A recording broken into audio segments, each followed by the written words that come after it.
How's it going, everybody? Welcome back to another video. Hope you guys are doing great wherever you are. But we got a pretty exciting one for you. So today I just got back from my local archery shop.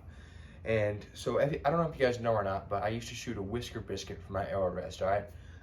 It was just consistent is what I knew, so that was my arrow rest. I got some old videos about that setup with the whisker biscuit. But last year, my dad and I switched to the Ranch Fairy arrows, so heavier arrows, that's super interesting stuff. I'll make other videos about that. But basically, we switched to much heavier arrows than what we were shooting.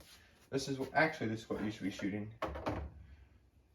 This is what we used to be shooting right here. Weighed about, gosh, I don't remember, like 300 grains maybe.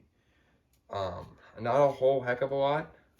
And these are what we're shooting now. I believe these are up around 480, 500. So.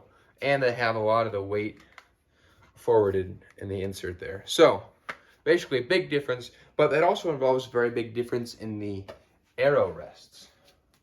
So when I shot these arrows, I used to love them. They were great. I used to love the whisker biscuit. It was great. But once I switched to these, I realized on some shots it would physically droop down. So when I would draw back, it would already be aiming towards the ground and it'd just be a bad shot. Which I can't really have that inconsistency when I'm out there hunting, on the real stage. So, yeah, last year I started hunting and I would have to keep moving the arrow up to the right part of the biscuit and it wouldn't work. So, kind of realized I needed the drop away arrow rest. So, today I went ahead and got one. Show you guys it here. This is the Ripcord Max drop away arrow rest. So, like I said, I've always been a biscuit guy. I've never shot a drop away at all. So, this is something quite new for me. So first impressions, I believe this is a string driven one.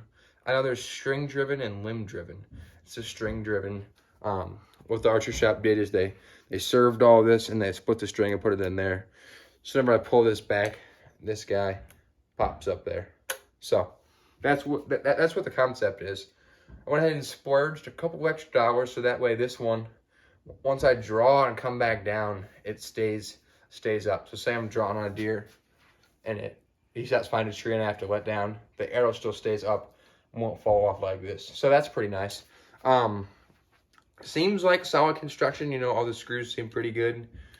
This is rubber, I believe, which is not, it's good for arrows and fletchings. Just you don't want anything really catching. And this bar up here is rubber as well. I'm not really sure what this bar is for. Just stabilization maybe? Honestly, I have no idea. But, yeah, there she is. This is the Ripcord Max. Excuse me. Ripcord Max arrow rest. So, I'm really interested to see how it shoots this season. First impressions, I shot it just a couple times at the bow shop to make sure it was good. It felt a little different. It was hard kind of to get the arrow in there just compared to a biscuit. And I noticed sometimes if I would draw a little off, it would fall off, which is obviously not ideal. But ideally also in a tree stand, you'll have it already set up. And then, yeah, just when the deer comes, you'll draw. So yeah, so how it works, the string, when you draw back, the string comes back, then it pops up like that, having your arrow like that. And then when you let go, that will fall. Now, it didn't fall right now because like I said, it has a setting where it back down, but the arrow will just make it pop back down like that.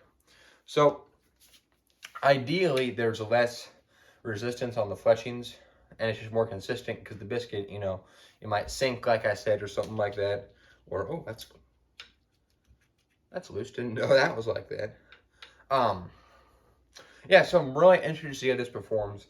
I'm worried about the consistency, I think. Like, the biscuit, it was just there. This, it has the string, which string is very solid.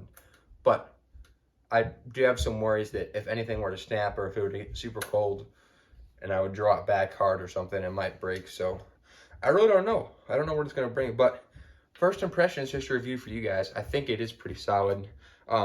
It was fairly middle of the road as far as rests go. I mean, there was obviously more expensive, but there was less expensive too. That's hard to say.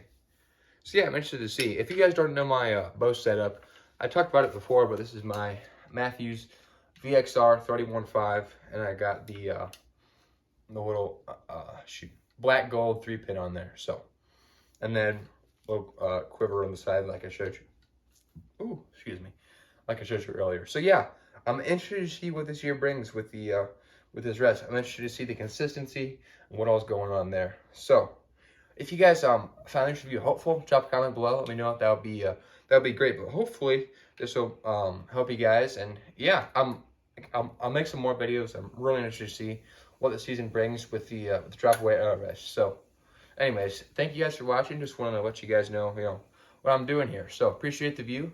Catch you all on the next one.